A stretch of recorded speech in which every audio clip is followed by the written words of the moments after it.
if you've just bought, what's going on, people? If you've just bought a DJI Neo 2, you are probably encountering the issue that I have encountered, trying to get this gimbal protector cover off.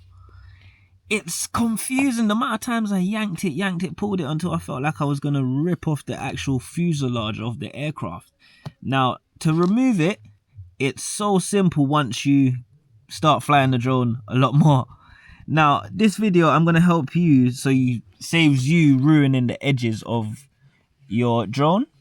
So what you want to do to get this off, you want to squeeze, and you see it sort of pops out. And as you slide out, you can see the camera perfectly.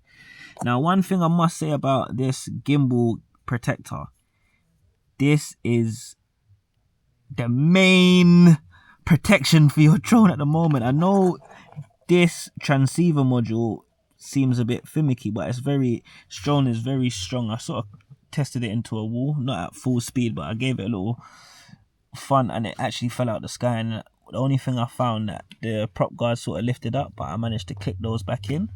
So back to the camera gimbal protector. Do not lose this. If you lose this, oh my god, scratches are prone to this, damage to your gimbal. I just need to do a little check on mine because from that crash to see if it's still all good, but as far as I can see, it looks perfectly fine. And to put it back on, because I am recording one-handed, it is going to be a little bit hard to show you how to put it on, but simply you want to squeeze again. The bit with the three rubbed strips goes at the bottom. It sort of can only go one way. So if you try it and it doesn't go in, that's because it can only go one way. So the bit with the rubbled strip at the bottom should be at the bottom. There's none at the top. So what you want to do is you want to squeeze. Sort of hard to do it one-handed. Let me give you a better camera angle.